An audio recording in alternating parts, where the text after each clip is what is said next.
तो अभी हम गुरु के मुखारविंद से भगवत गीता श्रवण करेंगे।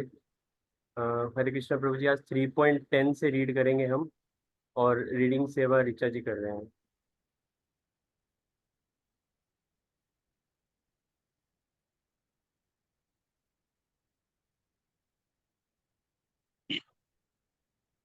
मम ज्ञानतिमिरन्दस्य ज्ञानाञ्जनं शलाकचक्षुरुन्मीलितं येन तस्मै श्रीगुरवे नमः। श्रीचैतन्यमनोभीष्टं स्थापितं येन भूतले स्वयं रूपः कदा मह्यं ददाति स्वपदान्तिकं। वन्देऽहं श्रीगुरुं श्रीयुतपथकमलं श्रीगुरुं वैष्णवांश्च श्रीरूपं सागरजातं सहगण रघुनाथान्वितं तं सजीवं साद्वैतं सावधूतं परिजनसहितं कृष्णचैतन्यदेवं श्री राधा कृष्ण पादां सहगणं शिवशाखान्वितांश्च। हे कृष्ण करुणा सिंधु दीनबन्धु जगत्पते गोपेश गोपिका कांत राधा कांत नमोस्तुते तप्त कांचन गौरांगी राधे वृंदावनेश्वरी वृषभानुसुते देवी प्रणमामि हरिप्रिये वाञ्छाकल्पतरुभ्यश्च कृपा सिन्धुभ्येव च पतितानां पावनेभ्यो वैष्णवेभ्यो नमो नमः। जय श्री कृष्ण चैतन्य प्रभु नित्यानंद श्री अद्वैत गदाधर श्रीवासदि गौर भक्तवृंद। हरे कृष्णा कृष्णा कृष्णा हरे हरे हरे राम राम राम हरे हरे। नमो विष्णु पादाय कृष्ण पुरुषाय स्वामिन पुनामनि नमस्ते सारस्वती वेगोरवाणी प्रसाद नमस्ते धन्यवाद पाश्चात्य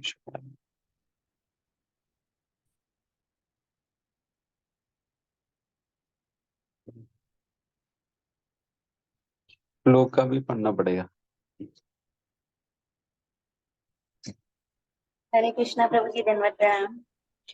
प्रभु जी, मैं ट्राई करती हूँ रीड करने। सह यज्ञ प्रज्ञा सृष्ट्वा पुरोवाच प्रजापतिः अनेन विष्यध्वनेश गोस्ति वृषकामधुकः। सृष्टि के प्रारंभ में समस्त प्राणियों के स्वामी प्रजापति ने विष्णु के लिए यज्ञ सहित मनुष्यों तथा देवताओं की संततियों को रचा और उनसे कहा, तुम इस यज्ञ से सुखी रहो, क्योंकि इसके करने से तुम्हें सुख पूर्वक रहने तथा मुक्ति प्राप्त करने के लिए समस्त वांछित वस्तुएं प्राप्त हो सकेंगी। प्रभु जी, तात्पर्य भी रीड करूं?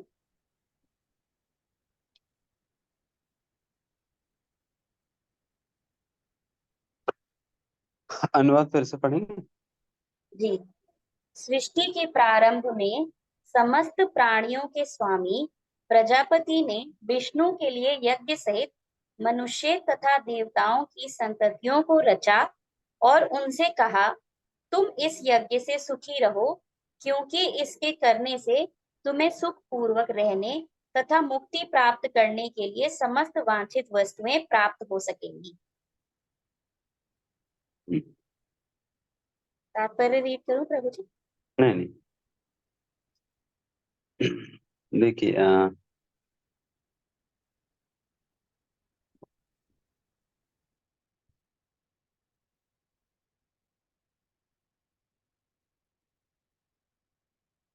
जैसा कई बार लोग कहते हैं कि भगवान हमें इतना दुख क्यों दिया,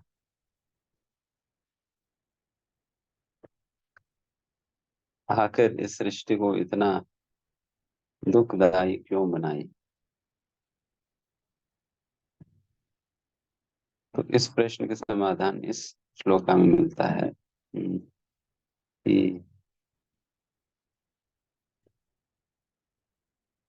भगवान ने इस सृष्टि के अंतर्गत सुख प्राप्त करने की व्यवस्था तो भगवान ने बनाया, बट हमने कभी उस व्यवस्था को समझने का प्रयास नहीं की। सुख प्राप्त करने का व्यवस्था तो भगवान ने बनाई, बट हमने कभी समझा ही नहीं कि वो व्यवस्था क्या होता है एंड किस प्रकार से सुख प्राप्त किया जा सकता है। हम सोच रहे जैसा मर्जी हम जैसे जैसा मर्जी हम करें हमें सुख मिल जाए, बट भगवान ने एक तरीका बनाया, सिस्टम बनाया, एक विधान बनाया, एक मार्ग बनाया जिसके माध्यम से हमें सुख मिल सकता है।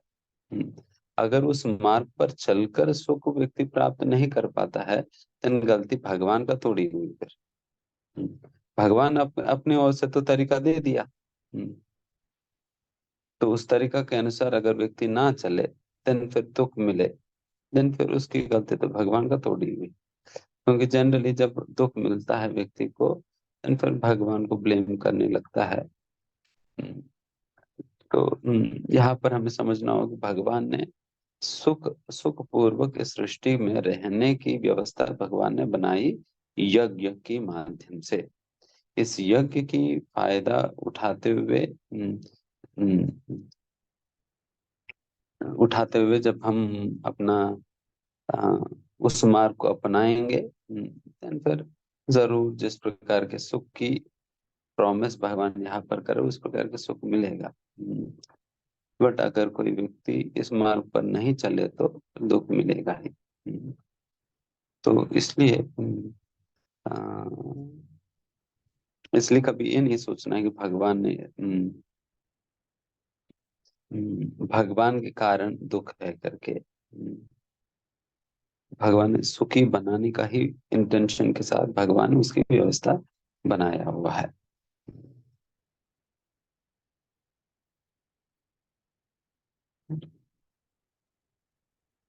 क्योंकि व्यवस्था का भी जरूरत पड़ता है। क्योंकि व्यवस्था नहीं है, देन फिर अगर व्यक्ति सोचे मैं कैसे भी रहूं और तो मुझे सुख मिल जाए, देन तो नहीं हो पाएगा। अगर कोई सोचे कि प्रभु जी, मुझे आपको थप्पड़ मारने में बहुत सुख मिलता है, आपको थप्पड़ मारने में बहुत सुख मिलता है, तो मुझे अब सुख लेने दो ना। बट तुम्हें तो सुख मिलेगा, बट मेरी हाल क्या होगी? हम्म, तो मुझे तो दुख मिलेगा ना। हम्म, तुम्हारा सुख मेरा दुख का कारण बन जाएगी। तो भगवान तो चाहते हैं ठीक है तुम भी सुखी रहो और ये भी सुखी रहे। तो उसके लिए फिर व्यवस्था बनाना पड़ता है। ठीक है, ये नियम है, आप इनको नहीं मारो, ये नियम है। उस प्रकार का कुछ नियम रखा जाता है, कुछ सिस्टम बनाया जाता है। सिस्टम के अंदर यही बताया जाता है, ठीक है आप उनको नहीं मारोगे, आप उनको नहीं मारोगे। देन फिर इसको अगर व्यक्ति सोचने लगे ये एक बहुत बड़ा नियम लगा दिया, बहुत सिस्टम लगा दिया गया। ये सिस्टम इसलिए लगा दिया क्योंकि सभी को ही सुखी बनाना है ना। केवल आप ही को थोड़ी। आप कहेंगे अगर इनको मारने में मुझे सुख है, वो मैं मारने दूं तो फिर दूसरे सामने वालों को तो दुख ही मिलेगा। हम्म, तो सभी का सुख की व्यवस्था तो भगवान को करनी है, तो फिर भगवान ने सभी को सुखी बनाने का व्यवस्था इस यज्ञ के माध्यम से किया हुआ है। हम्म, तो उस यज्ञ की अभ्यास करके पालन करके व्यक्ति हर कोई सुखी बन सकता है, without being the source of distress for others.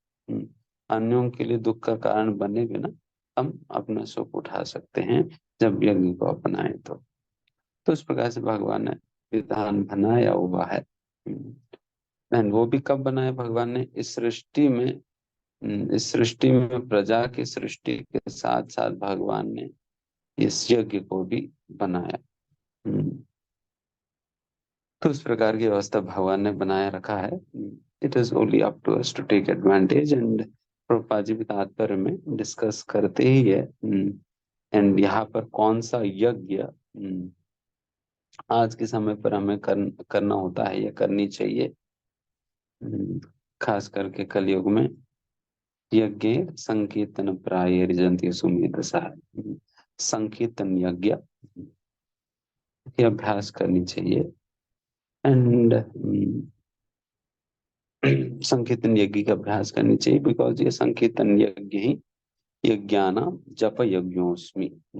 सारे यज्ञों में भगवान स्वयं ये जप यज्ञ है, जिसके माध्यम जिस यज्ञ को आज की युग में संपन्न करना होता है। वैसे आगे जाकर विभिन्न प्रकार के यज्ञों के विषय में चर्चा तो होता है, बट मूलतः हम लोगों को जो यज्ञ करनी है वो संकीर्तन यज्ञ करनी चाहिए। इसलिए संकीर्तन यज्ञ में आप जिस प्रकार से नाम जप करने के माध्यम से हो या नाम संकीर्तन करने के माध्यम से, पुस्तक अध्ययन के माध्यम से, पुस्तक वितरण के माध्यम से हो, प्रचार करने के माध्यम से हम इस संकीर्तन यज्ञ में भाग ले सकते हैं। एंड आप में से सभी लोग भाग ले ही रहे हैं, उसे कंटिन्यू करें और तीव्र बनाए इस यज्ञ को। तो फिर रोज सोचना पड़ेगा कि क्या आज मैंने आहुति को चढ़ाई या नहीं, आज मैंने यज्ञ में आहुति चढ़ाई या नहीं। और इस प्रकार से ये नाम जप करना। ठीक है, फिर आगे बढ़ सकते, नेक्स्ट श्लोक। हरे कृष्णा प्रभु जी, दंडवत प्रणाम। देवान् भाव्यतानेन ते देवा भावयन्तु वः परस्परं भावयन्तः श्रेय परम वाप्स्यथ। अर्थात यज्ञों के द्वारा प्रसन्न होकर देवता तुम्हें भी प्रसन्न करेंगे और इस तरह मनुष्यों तथा देवताओं के मध्य सहयोग से सबों को संपन्नता प्राप्त होगी। हरे कृष्णा प्रभु जी। प्रभु जी तात्पर्य पढ़ो। तात्पर्य, देवतागण सांसारिक कार्यों के लिए अधिकार प्राप्त प्रशासक हैं। प्रत्येक जीव द्वारा शरीर धारण करने के लिए आवश्यक वायु, प्रकाश, जल तथा अन्य सारे वर उन देवताओं के अधिकार में हैं, जो भगवान के शरीर के विभिन्न भागों में असंख्य सहायकों के रूप में स्थित हैं। उनकी प्रसन्नता तथा अप्रसन्नता मनुष्यों द्वारा यज्ञ की संपन्नता पर निर्भर है।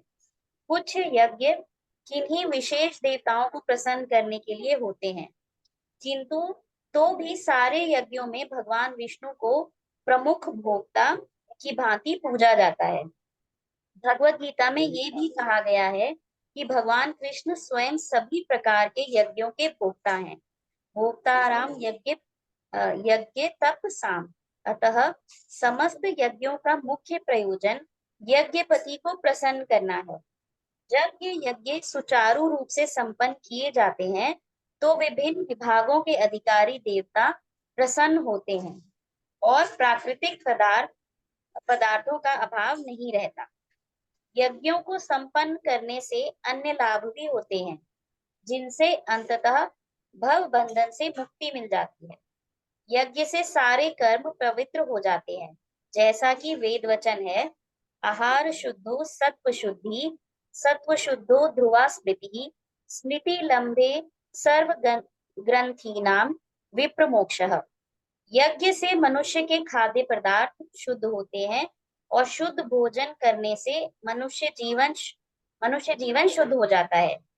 जीवन शुद्ध होने से स्मृति के सूक्ष्म तंतु शुद्ध होते हैं और स्मृति तंतुओं के शुद्ध होने पर मनुष्य मुक्ति मार्ग का चिंतन कर सकता है और ये सब मिलकर कृष्ण भावनामृत तक पहुंचाते हैं, जो आज के समाज के लिए सर्वाधिक आवश्यक है। हरे कृष्णा प्रभु जी, दंडवत प्रणाम।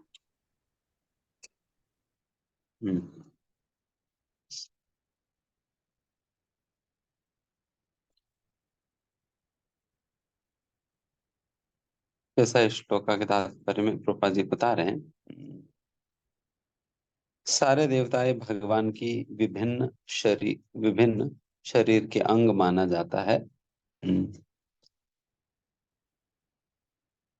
एंड उन सारे विभिन्न शरीर की अंगों को संतुष्ट करने का तरीका या उनको पोषण दिलाने की तरीका, जैसा हम अपना शरीर में तो विभिन्न अंग, हाथ है, पैर है, सिर है, कान, नाक इत्यादि, उन सारे अंगों को हमें अलग अलग से पोषण देने का तो जरूरत नहीं पड़ता, बल्कि पेट में ही तो देना होता है खाना।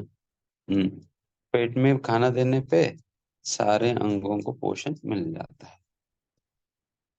उसी प्रकार से ही भागवत में कहा जाता है, यथा तरोर्मूर्निशेषणेन तृप्यन्ति तत्स्कंद भुजो विशाखः प्राणोपहारात् यत इंद्रियाणाम प्राणोपहारात् यथा इंद्रियाणाम, जिस प्रकार से सारा इंद्रियों का पोषण जो है हम अपना पेट को खिलाने से हो जाता है।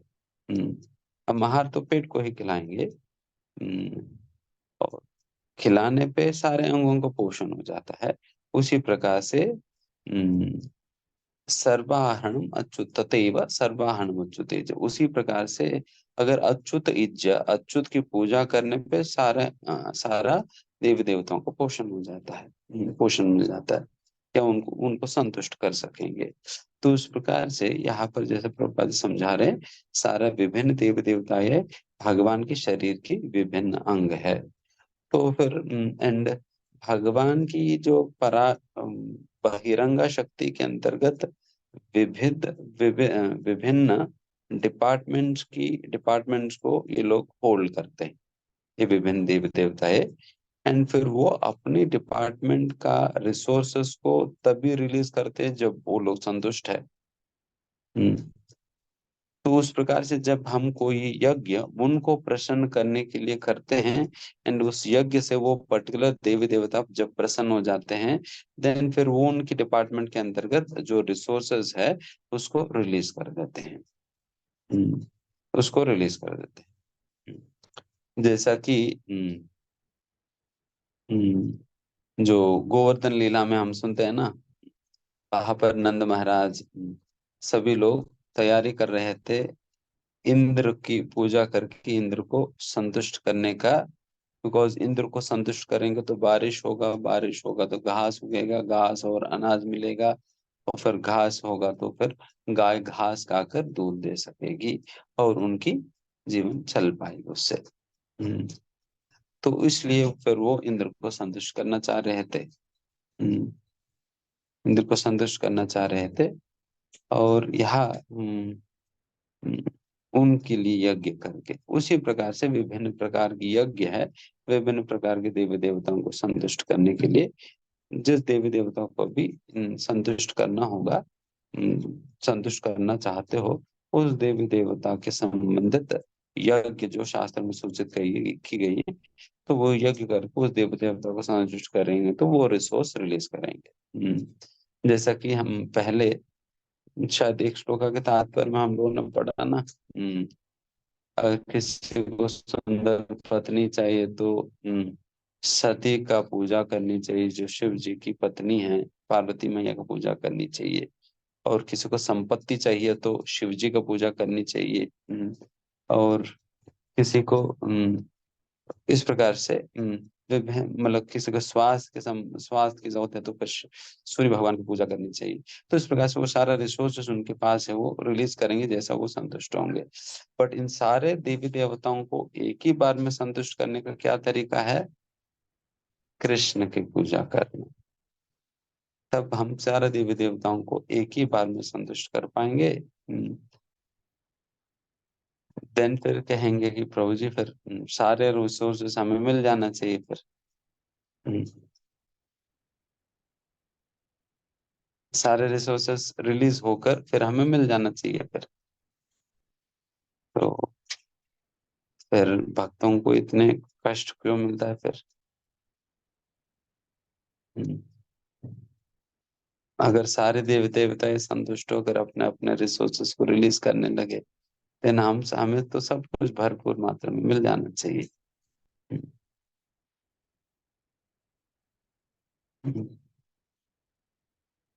इसका भी कई कई कारण होता है कि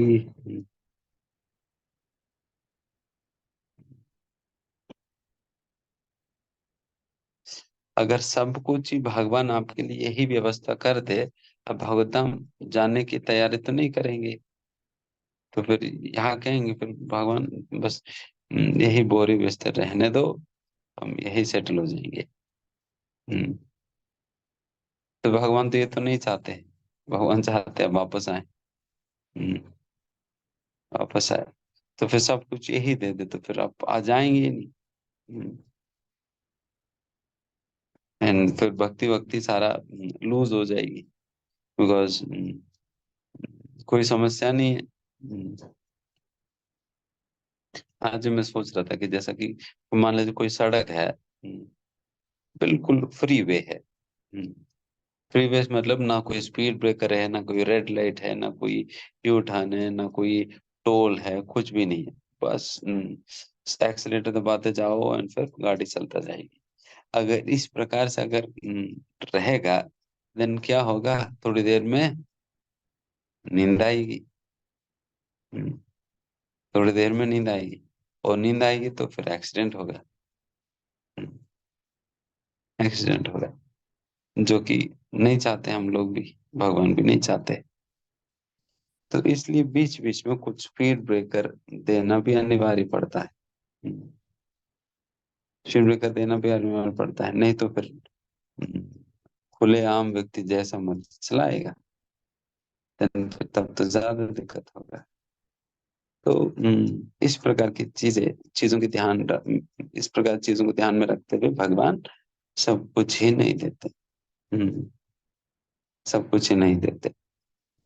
तो बट ये मत मानना कि देवताएं हमसे संतुष्ट नहीं हैं। देवताएं संतुष्ट होते हैं, बट देवताओं के माध्यम से उन चीजों को कितने मात्रा में रिलीज करवानी चाहिए क्या है, भगवान हमारी आध्यात्मिक हालात को देखते हुए, आध्यात्मिक जरूरतों को भी देखते हुए भगवान रिलीज करवाएंगे। रिलीज करवाएंगे, तो उस प्रकार से होता है। हम्म, तो इस प्रकार से हम कृष्ण की पूजा करने पे सभी लोगों को हम संतुष्ट कर सकते हैं, और सभी लोगों का अलग अलग से कोई यज्ञ करने का कोई जरूरत नहीं है। और यहाँ पर ये भी बात कहा जाता है कि देवी देवता या और मनुष्य इस प्रकार से परस्पर एक दूसरे की सहायता करते हुए आगे बढ़ना चाहिए करके। हम्म, देवताओं की सहायता कैसे करेंगे, देवताओं को पोषण यज्ञ से मिलता है। यज्ञों में जो आहुतियां अर्पण किया जाता है, उन आहुतियों को ग्रहण करने से उन देवताओं को अपना शक्ति या उनको पोषण मिलता है। एंड फिर मनुष्यों की सहायता देवताओं तक कैसे होता है, जो भी रिसोर्सेस उनकी डिपार्टमेंट के अंतर्गत है, उन रिसोर्सेस को रिलीज करके मनुष्यों को देकर वो मनुष्यों को सहायता करेगा। इस प्रकार से ये दोनों ही एक दूसरे की परस्पर सहायता कर सकेंगे। एंड इसी को इंटर डिपेंडेंट कल्चर कहा जाता है। इंटर डिपेंडेंट कल्चर, भगवान ने पूरा सृष्टि ही इस प्रकार की इंटर डिपेंडेंट तरीके से बनाया है। बट हम लोग इंटरडिपेंडेंट कल्चर को बंद करके इंडिपेंडेंट कल्चर को बनाने का प्रयास करते हैं, जिसकी वजह से सारा समस्याएं आते हैं। सारे समस्याएं आते हैं। जैसे एक परिवार के अंतर्गत भी अ, परिवार भी इसी प्रकार से बनाई गई हैं, लोग इंटरडिपेंडेंट बने रहे। बट अभी लोग क्या करते हैं, they try to mold their lives in such a way that they become independent of each other। हम्म, जैसा कि जैसा कि आज के समय पर तो स्त्री भी वर्किंग है, पुरुष भी वर्किंग है। पुरुष भी वर्किंग है, एंड पुरुष की अपना बैंक अकाउंट, स्त्री की अपना बैंक अकाउंट।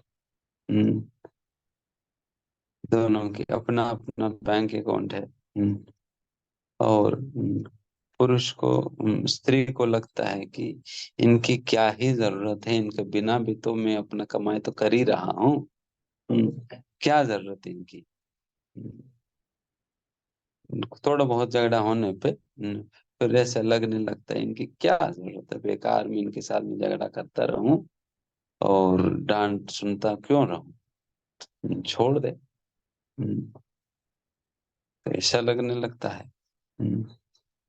एंड पुरुष को भी लगता है कि ये वैसे भी तो खाना वाना थोड़ी बनाती है। हम्म, तो क्या मतलब इनको रख के। वैसे भी तो काम वाली तो आकर बनाकर चले जाती है, तो इनको भी रख कर क्या फायदा, इनको मैं भी छोड़ देता हूँ। तो यहाँ पर क्या है कि दोनों ही अपने अपने ऐसा व्यवस्थाएं बना रहे हैं जो कि इंटरडिपेंडेंसी को खत्म करके इंडिपेंडेंट बन जा रहे हैं। पहले तो लोगों को इंटरडिपेंडेंस होने के कारण स्त्री को लगता था कि इनके बिना तो मैं कैसे ही जीऊंगी। हम्म, कैसे जीऊंगी। एंड पति को भी लगता था कि इनके बिना भी मैं भी कैसे जी पाऊंगा। इसलिए चाहे कितना भी समस्या आने पर भी एक दूसरे को सह लेते थे। हम्म, एक दूसरे को सह लेते थे बिकॉज ऑफ इंटरडिपेंडेंस, बिकॉज उनकी अंडरस्टैंडिंग ये था कि इनके बिना तो काम चलेगा नहीं। हम्म, इनके बिना तो काम चलेगा नहीं। हम्म, इसको इंटरडिपेंडेंस कहा जाता है। एंड पूरा परिवार ही इस इंटरडिपेंडेंट कल्चर के ऊपर डिपेंडेंट है। हम्म, पूरा परिवार इसी सिद्धांत के ऊपर टिका हुआ है। अगर व्यक्ति सोचने लगी इनकी मेरे जीवन में क्या ही जरूरत है, then फिर खत्म बात। माता पिता की क्या जरूरत है निकाल दो, बच्चों को क्या जरूरत है निकाल दो। तो फिर खत्म बात, आप रहेंगे कहाँ? बस एकाकी रहेंगे, एकाकी होकर। तो उस प्रकार सब कुछ खत्म हो जाएगी जैसा व्यक्ति इंटरडिपेंडेंस को खत्म कर देता है।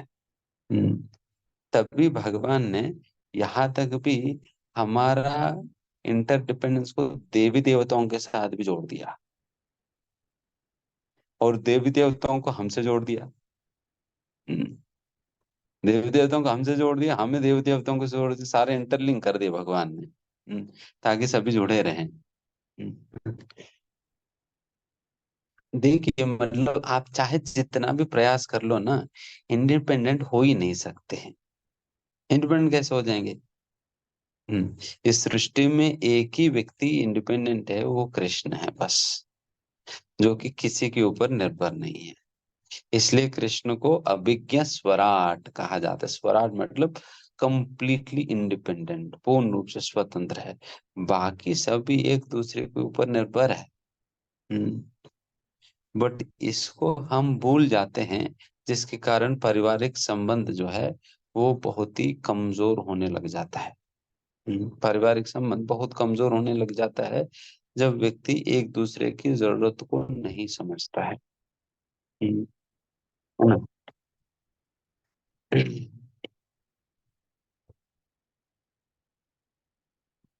तो इसलिए आ रही आवाज मेरी? हम्म, तो इसलिए एक परिवार को अगर सही प्रकार से लंबा समय तक अगर टिके रहना है, देन एक दूसरे की कंट्रीब्यूशन अपना जीवन में एक्नॉलेज करते हुए, उनके प्रति कृतज्ञ रहते हुए इंटर डिपेंडेंट रहना चाहिए। बहुत ज्यादा इंडिपेंडेंट बनाने का सिस्टम्स नहीं बनाना है। इंडिपेंडेंट जितना हो सके उतने इंटर डिपेंडेंसी रखनी चाहिए। वैसा तरीका नहीं बनानी चाहिए कि तुम अपना देख लो मैं अपना देख लूंगा। हम्म, तो वैसा बनाने लगे तो then फिर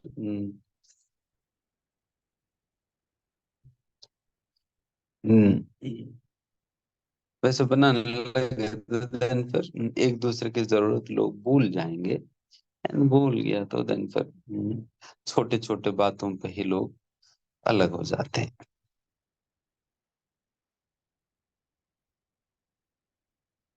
तो इस प्रकार से समझना होगा।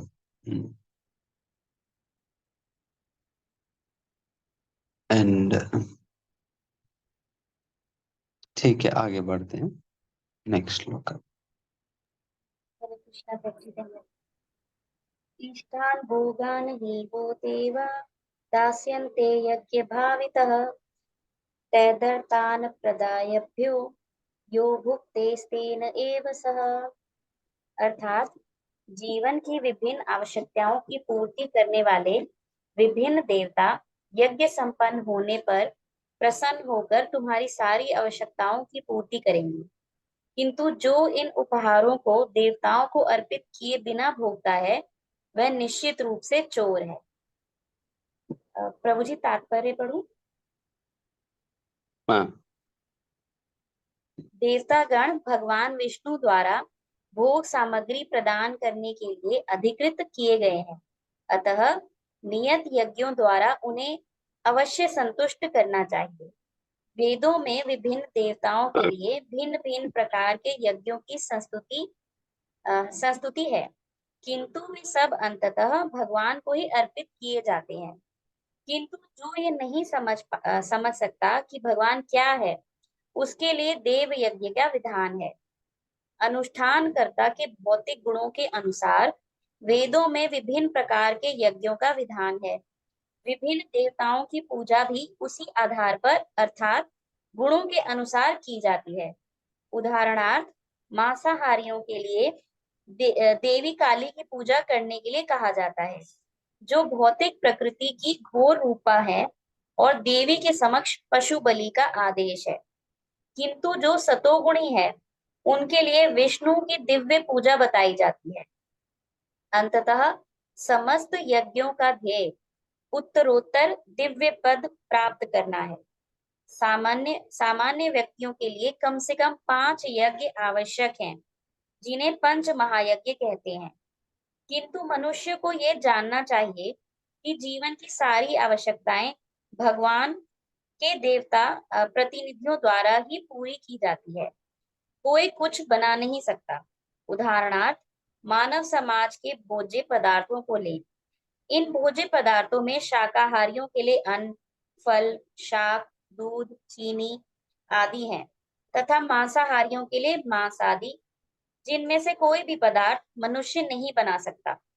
एक और उदाहरण लें, यथा ऊष्मा, प्रकाश, जल, वायु आदि जो जीवन के लिए आवश्यक हैं, इनमें से किसी को बनाया नहीं जा सकता। परमेश्वर के बिना न तो प्रचुर प्रकाश मिल सकता है, न चांदनी, वर्षा या प्रातःकालीन समय ही, जिसके बिना मनुष्य जीवित नहीं रह सकता। स्पष्ट है कि हमारा जीवन भगवान द्वारा प्रदत्त वस्तुओं पर आश्रित है। यहाँ तक कि हमें अपने उत्पादन उद्यमों के लिए अनेक कच्चे मालों की आवश्यकता होती है, यथा धातु, गंधक, पारद, मैंगनीज तथा अन्य अनेक आवश्यक वस्तुएं, जिनकी पूर्ति भगवान के प्रतिनिधि इस उद्देश्य से करते हैं कि हम इसका समुचित उपयोग करके आत्म साक्षात्कार के लिए अपने आप को स्वस्थ एवं पुष्ट बनाएं, जिससे जीवन का चरम लक्ष्य अर्थात भौतिक जीवन संघर्ष से मुक्ति प्राप्त हो सके। यज्ञ संपन्न करने से मानव जीवन का यह लक्ष्य प्राप्त हो जाता है। यदि हम जीवन उद्देश्य को भूलकर भगवान के प्रतिनिधियों से अपनी इंद्रिय तृप्ति के लिए वस्तुएं लेते रहेंगे और इस संसार में अधिकाधिक फंसते जाएंगे, जो कि सृष्टि का उद्देश्य नहीं है, तो निश्चय ही हम चोर हैं और इस तरह हम प्रकृति के नियमों द्वारा दंडित होंगे। चोरों का समाज कभी सुखी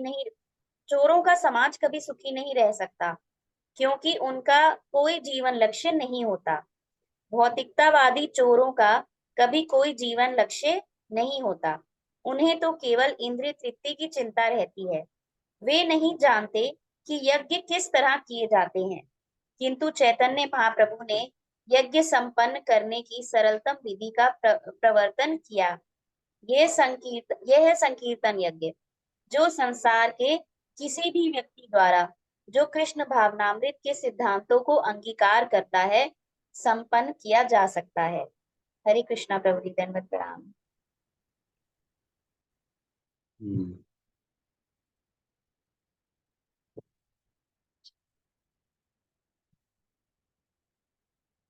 तो हम लोग कौन है? चोर है क्या है? स्तेन एव सह, वो व्यक्ति चोर है जो देवी देवताओं को दे बिना स्वयं ही वस्तुओं को ग्रहण करने लगता है। या अन्य वचनों में कहा जाए, जैसा यहाँ पर प्रभुपाद जी शुरुआत में कहा ही है, और देवी देवताओं को वस्तुओं को अर्पण करने का तरीका क्या है? यज्ञ है। और सारा यज्ञों का भोक्ता कौन है? भोक्ता राम, यज्ञ तपसाम सर्वलोक महेश्वरम। वो है भगवान श्री कृष्ण स्वयं। यज्ञ पुरुष है भगवान श्री कृष्ण, सारा यज्ञों का भोक्ता भगवान कृष्ण है। तो तो इसलिए एक प्रकार से कोई भी वस्तु को भगवान श्री कृष्ण को अर्पण किए बिना जब उसका भोग हम स्वयं करते हैं, हम लिटरली उस वस्तु की चोरी करके उपयोग करना ही माना जाता है। एंड जिस प्रकार से एक चोर को दंडित किया जाता है समाज के अंदर, तो उसी प्रकार से प्रकृति के नियमों के माध्यम से हमें एक चोर को जिस प्रकार के दंड दिया जाता है, उसी प्रकार का दंड हम लोगों को दिया जाता है। एंड जैसे प्रभुपाद साहब हम समझा रहे हैं कि एक चोर कभी समाज में सुखी नहीं रह सकता, तो उसी प्रकार से हम लोग भी कभी सुखी नहीं रह पाएंगे भगवान को अर्पण किए बिना। अगर हम सोचे कि प्रभु जी मेरी कमाई है, मेरी कमाई है, मेरी कमाई और मैं अपने पास रख लेता हूँ, क्या दिक्कत है। हम्म यहाँ पर बताया, प्रोपा जी ने क्लियरली समझाया, बेटा आप अपनी कमाई कह रहे हैं, अल्टीमेटली मनुष्य तो जो आप खा रहे हैं आज का दिन, उसमें से एक भी चीज मनुष्य नहीं बना पाएगा, चाहे कितना भी लैबोरेटरी खड़ा कर दे, कितना भी फैक्ट्री खड़ा कर दे, उस फैक्ट्रियों में से एक मॉलिक्यूल भी नहीं बन पाएगी। नहीं बन पाएगी। सारे जो भी हम खा पा रहे हैं एंड जो हमें अपना जीवन को यापन करने के लिए जो भी आवश्यकताएं जरूरत पड़ती है, सनलाइट जरूरत पड़ता है, वो कौन दे रहे हैं? भगवान दे रहे हैं। और हवा की जरूरत पड़ता है, वो कौन दे रहे? भगवान दे रहे हैं। पानी की जरूरत पड़ता है, वो भगवान दे रहे हैं। आहार की जरूरत पड़ता है, वो भी भगवान दे रहे हैं। तो फिर सब कुछ ही भगवान के द्वारा दिया हुआ है, तो फिर वैसा भगवान को अर्प किए बिना कैसे तुम ग्रहण कर सकते हो? उस केस में चोर नहीं तो और क्या कहा जाएगी? हम्म, है ना। जैसा कि अगर मान लीजिए कि मेरी घर के नीचे कार रखा हुआ है, बट कार मेरी नहीं है, मान लो, एंड मैं जाकर कार यूज करने लगूं मालिक से परमिशन लिए बिना, देन फिर ये चोरी ही कहलाई जाएगी ना। मालिक से परमिशन लिए बिना वो कार्ड यूज करने लगूं तो चोरी कहलाई जाएगी। एग्जैक्टली उसी प्रकार से जो भी आज का दिन हम उपयोग कर रहे हैं, चाहे घर हो, चाहे हमारे पास कोई भी सुविधाएं उपलब्ध हो, सारा कुछ एक्चुअली भगवान की है, हमें केवल रेंट पे मिली है। हम्म भाड़े पे मिला है बस। हम्म, किसी का परमानेंट घर नहीं है। बात है कि घर परमानेंट है, आप परमानेंट तो नहीं है ना। घर परमानेंटली रह जाएगी, बट हम परमानेंट नहीं, बात यह है। हम्म, तो फिर परमानेंट घर होकर भी क्या फायदा? तो उस प्रकार से उस प्रकार से यहाँ पर उस मतलब से कहा जा रहा है कि तो तेन ये वसहा, वो व्यक्ति चोर है, इस प्रकार जो कि इस प्रकार से देवी देव यज्ञों में देवी देवताओं का देवताओं का अर्पण नहीं करता। या अन्य वचनों में कहा जाए सीधा, जो व्यक्ति भक्ति करते हुए भगवान को अपने सर्वस्व को अर्पण नहीं करता है, वो चोर है। वो चोर है। इसलिए धन भी भगवान को अर्पण करनी चाहिए, और हमारा शरीर को भी भगवान की सेवा में अर्पण करनी चाहिए, और हम अपना समय भी भगवान की सेवा में अर्पण करनी चाहिए। तो इस प्रकार से हमारे पास जो भी उपलब्धियां है, उन सारा उपलब्धियों को कृष्ण की सेवा में उपयोग करनी चाहिए, अन्यथा हमें चोर ही कहा जाएगी। हम्म, चोर ही कहा जाएगी। हम्म,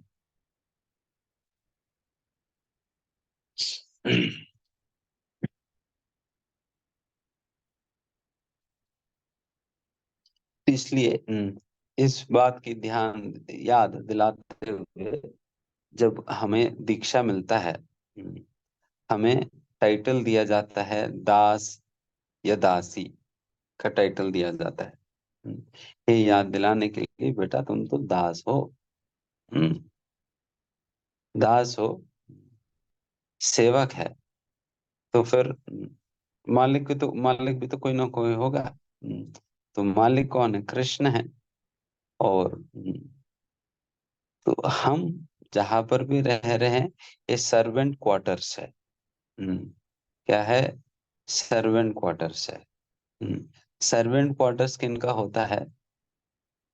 कृष्ण के होते हैं, मालिक का होता है ना। सर्वेंट क्वार्टर्स भी तो मालिक का है, केवल कुछ दिन उपयोग करने के लिए नौकर को दे दिया, ठीक है, कुछ दिन रहो करके।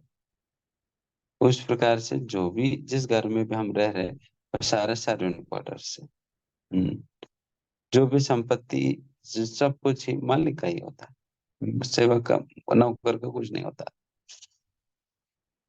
एक बार एक व्यक्ति प्रभुपाद जी के पास आया।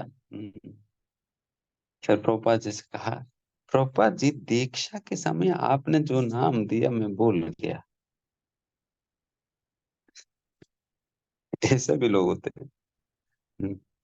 प्रभुपाद जी के पास आकर कहा कि दीक्षा के समय आपने कुछ नाम दिया, वो नाम तो मुझे याद नहीं, मैं भूल गया। इतना महात्मा है ये कि दीक्षा के समय दिया वो नाम ही भूल गया।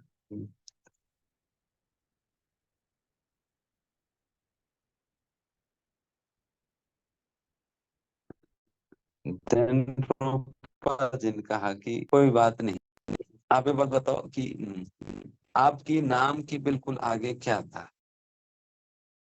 फिर उसने कहा हाँ ये तो याद है, दास दास आपने लगाया। बस ये याद रखो, बाकी भूल जाओ, कोई दिक्कत। बस ये याद रखो, बिकॉज यही सबसे महत्वपूर्ण चीज है जिसको याद रखनी चाहिए, दास दासी। अगर ये याद है तो then फिर हम अपने सर्वस्व कृष्ण की सेवा में उपयोग कर सकते हैं। तब कोई रिजर्वेशंस नहीं होंगे दास करके। नहीं तो अगर दास नहीं बनेंगे तो फिर नाम के आगे चोर ऐड हो जाएगी। XYZ चोर, ABC चोर, चोर होगा। तब हमारे सब टाइटल में चोर होगा, दासी दास छूट जाएगी, चोर ऐड हो जाएगी। देन फिर जैसे कई बार लोग इस्कॉन टेम्पल में आकर पूछते हैं कि अरे मुझे मिस्टर दास से मिलना है। और मिस्टर दास कौन है? मिस्टर दास तो सभी दास ही याद हो, एक दो थोड़ी, तो सभी तो दास ही है। देन फिर हम मिस्टर चोर बने, मिस्टर चोर जैसा। ओके, नेक्स्ट श्लोक। हरे कृष्ण प्रभु जी। यज्ञ शिष्टाशिनः सन्तु मुच्यन्ते सर्वकिलिम्बिषे भुज्यन्ते ते त्वघं पाप ये पंचात्मा कारणात्। अर्थात भगवान के भक्त सभी प्रकार के पापों से मुक्त हो जाते हैं क्योंकि वे यज्ञ में अर्पित किए भोजन प्रसाद को ही खाते हैं। अन्य लोग जो अपने इंद्रिय सुख के लिए भोजन बनाते हैं वे निश्चित रूप से पाप खाते हैं। प्रभु जी तात्पर्य पढ़ो। तात्पर्य, भगवत भक्तों या कृष्ण भावना भावित पुरुषों को संत कहा जाता है। वे सदैव भगवत प्रेम में निमग्न रहते हैं, जैसा कि ब्रह्म संहिता में कहा गया है, प्रेमाचन छुरित भक्ति विलोचनेन संतः सदैव विदेशु विलोकयन्ति। संतगण श्री भगवान गोविंद समस्त आनंद के दाता या मुकुंद मुक्ति के दाता या कृष्ण सबों को आकृष्ट करने वाले पुरुष के प्रगाढ़ प्रेम में मग्न रहने के कारण कोई भी वस्तु परम पुरुष को अर्पित किए बिना ग्रहण नहीं करते। फलतः ऐसे भक्त पृथक पृथक भक्ति साधनों के द्वारा यथा श्रवण कीर्तन स्मरण अर्चन आदि के द्वारा यज्ञ करते रहते हैं, जिससे वे संसार की संपूर्ण पापमयी संगति के कलमश से दूर रहते हैं। अन्य लोग जो अपने लिए या इंद्र तृप्ति के लिए भोजन बनाते हैं, वे न केवल चोर हैं, अपितु सभी प्रकार के पापों को खाने वाले हैं। जो व्यक्ति चोर तथा पापी दोनों हो, भला वह किस तरह सुखी रह सकता है? यह संभव नहीं है। अतः सभी प्रकार से सुखी रहने के लिए मनुष्यों को पूर्ण कृष्ण भावनामृत में संकीर्तन यज्ञ करने की सरल विधि बताई जानी चाहिए, अन्यथा संसार में शांति या सुख नहीं हो सकता। हरे कृष्णा प्रभु जी, धन्यवाद प्रणाम। तो यहाँ पर यज्ञ शिष्टासेन संतो मुच्यन्ते सर्वकिल विषयः भुंक्ते तिक्ता अघम पापम। वो लोग पाप ही खाते हैं जो भगवान को बिना भोग लगाए खाते हैं। इसलिए हम हमें प्रभुपाद जी ने यही सिखाया कि हमें जो भी खाना है वो भगवान को अर्पण करके भगवान को भोग लगाया हुआ प्रसाद को ही ग्रहण करनी चाहिए, बिकॉज वैसे ही प्रसाद सारे मुच्यन्ते सर्व किल्बिषः, वैसा प्रसाद ग्रहण न करने से सारा किल्बिषः मतलब सारे पाप फलों से व्यक्ति मुच्यन्ते मुक्त हो जाता है। तो इसलिए हमें प्रसाद ही खाना चाहिए, अन्यथा कोई और चीज हमें नहीं खाना चाहिए। And तो यहाँ पर आहार को यज्ञ में किस प्रकार से अर्पण करनी चाहिए? आहार को यज्ञ में अर्पण किया जाता है जिस प्रकार से भोग लगाने की विधि के पालन जब हम करते हुए भगवान को भोग लगाते हैं, तद्वारा ये आहार को यज्ञ में अर्पण कर रहे हैं। यज्ञ मतलब विष्णु है, विष्णु को अर्पण कर रहे हैं सीधा ही। And विष्णु को अर्पण करके उनकी प्रसाद हम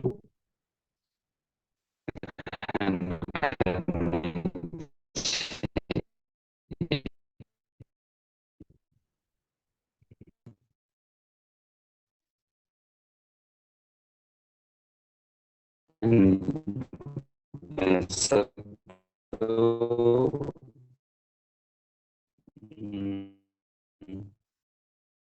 ये कहा जाता है ये सम, सम,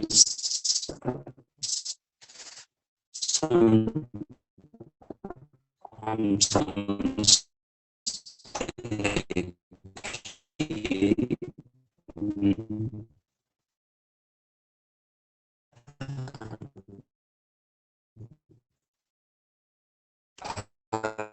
भगवान का झूठन भगवान जब और भगवान के प्रसाद है, भगवान की सलाइवा कथन है कि kinds of taste all saliva में है ऑल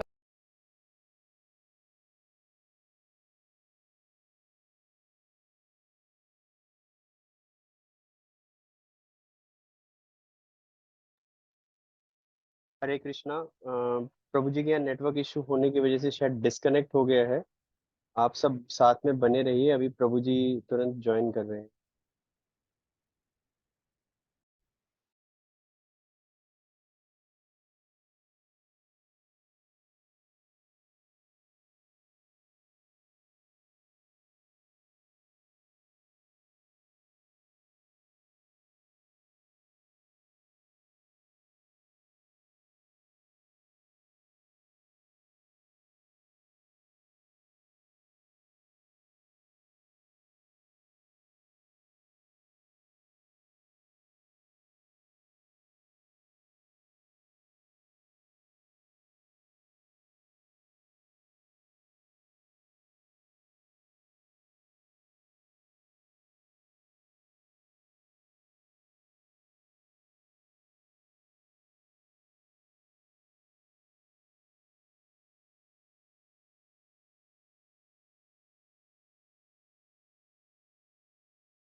हरे कृष्णा।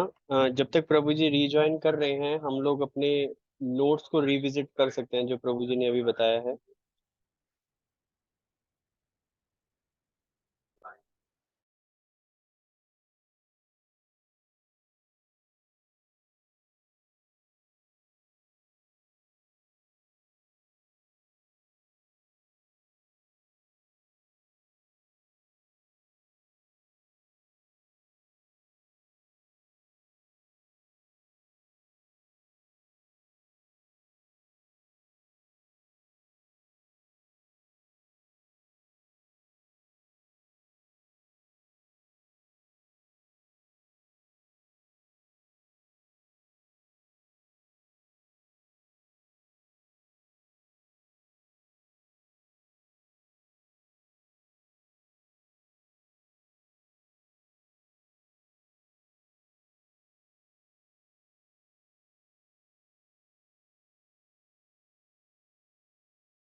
हरे कृष्णा डियर डिवोटीज। तो प्रभु जी से अभी बात हुई है, प्रभु जी के वहाँ नेटवर्क इशू है तो रीजॉइन नहीं कर पा रहे हैं। प्रभु जी ने यही बोला है कि अभी हम इसको वाइंड अप कर सकते हैं सेशन को। तो जैसा प्रभु जी ने हमें आज इन तीनों श्लोकों के तात्पर्य में बताया कि किस तरह से हमें समझना है भक्ति को, और देवी देवताओं का क्या हमारे ऊपर किस तरह से वो प्रसन्न हो सकते हैं, या किस तरह में भगवान में डिफरेंशिएट, भगवान और देवी देवताओं की भक्ति में डिफरेंशिएट करना चाहिए। किस तरह से हम सब चीज़ें जो हमें मिली हैं उसको कैसे समझे कि भगवान के द्वारा मिली हैं, और उसको हम सिर्फ एक माध्यम या अभी टेम्परेली यूज कर रहे हैं, बिकॉज हम भी यहाँ इस जगत में टेम्परेरी ही हैं। बाकी जो भी प्रभु जी अभी बता रहे थे उसको हम नेक्स्ट वीक 3.13 से ही कंटिन्यू करेंगे। तो आइए और आपके जितने भी प्रश्न होंगे आप लिख के रख सकते हैं, सो हम नेक्स्ट सेशन में प्रभु जी से रिक्वेस्ट करके वो प्रश्न प्रभु जी ले लेंगे। तो अभी हम इस सेशन को यहाँ एंड करेंगे। अभी हम सब एक बार मिल के हरे कृष्ण महामंत्र के साथ प्रभु जी का धन्यवाद करेंगे। हरे कृष्ण कृष्ण कृष्ण हरे हरे, हरे राम राम हरे हरे। वाञ्छाकल्पतरुभ्यश्च कृपा सिन्धुभ्यश्च पतितनाम पावनेभ्यो वैष्णवेभ्यो नमो नमः। अनंत कोटि वैष्णव वृंद की जय। शिल प्रभुपाद की जय। हरे कृष्ण।